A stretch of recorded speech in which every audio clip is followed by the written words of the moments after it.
तो बड़ा राज है जो इस पोखर में दफन किया जा रहा है या किया गया है। उन लोगों की मिलीभगत से यहाँ कचरा डलवाया गया।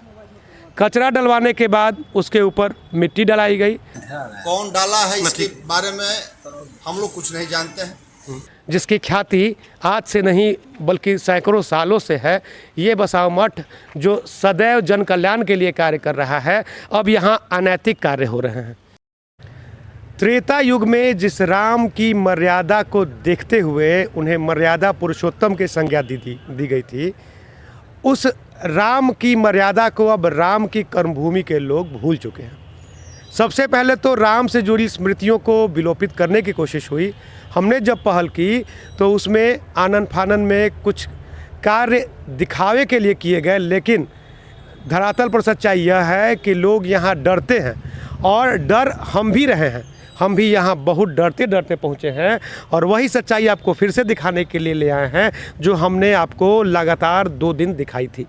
आप मेरे पीछे देख सकते हैं, यहाँ आप देख सकते हैं कि किस प्रकार कचरा पसरा हुआ है। ये वही सरोवर है जिस सरोवर में स्नान करने से कुष्ठ रोग दूर हो जाने की बात कही जाती है, लेकिन अभी जो स्थिति है इसे देखने के बाद हम ऐसा सपने में भी नहीं सोच सकते हैं कि यहाँ स्नान करने के बाद कुष्ठ रोग दूर हो सके। बताया जाता है कि इसका जिम्मेदार नगर परिषद है, जिसने यहाँ पे कचरा डंपिंग याद न होने के कारण यहाँ पे डंपिंग किया और डंपिंग करके कचरा डाल दिया। ऐसा यहाँ के जो करता धरता है, जो इसके संरक्षक है, वो कह रहे हैं। स्थानीय लोगों से हमने बात की थी, तो उनका कहना है यहाँ जो जिस महंत के जिम्मे ये पोखर है, जो यहाँ बसाव मठ है, उसके जो संरक्षक हैं, उन लोगों की मिलीभगत से यहाँ कचरा डलवाया गया।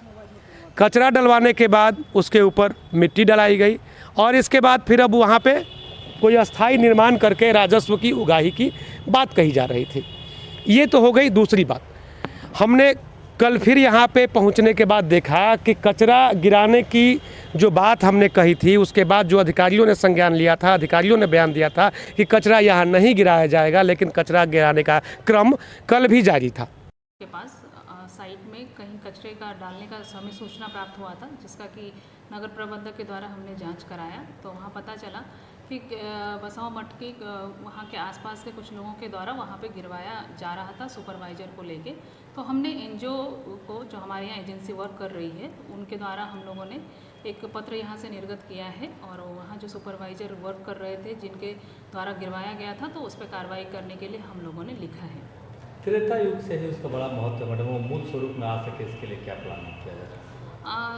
जिला पदाधिकारी महोदय के निर्देश के आलोक में हम लोग बसाव मठ को और जो उसके बगल में राम जानकी तालाब है, इनको हम लोग जीर्णोद्धार कराने के लिए प्रपोजल तैयार कर रहे हैं। जल्दी ही प्रपोजल हम लोग विभाग को, नगर विकास विभाग को भेज रहे हैं और जैसे ही हम लोगों को प्रपोजल अप्रूव होके आ जाएगा, बोर्ड में हम लोग इसको रखेंगे और बोर्ड की स्वीकृति प्राप्त होते ही हम वहाँ पे जरूर कार्य कराएंगे।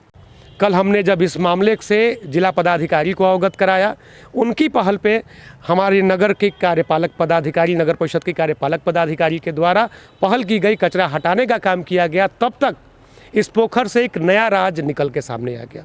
वो नया राज एक नई मोटरसाइकिल के रूप में था, जिस मोटरसाइकिल का ना कोई वारिस है, जिस मोटरसाइकिल पर ना किसी का नाम लिखा हुआ है, ना कोई नंबर है। वो देखने से ऐसा लग रहा है कि कहीं से या तो वो मोटरसाइकिल चोरी करके लाई गई है, या किसी की हत्या कर उसकी मोटरसाइकिल यही फेंक दी गई है, या कोई राज छिपाने की कोशिश इस पोखर में की गई है।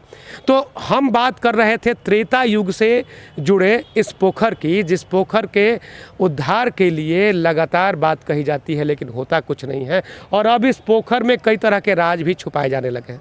हम आपको उस मठ की तरफ दिखाना चाहेंगे। आप उस मठ को देखिए, बसाव मठ, जिसकी ख्याति आज से नहीं बल्कि सैकड़ों सालों से है।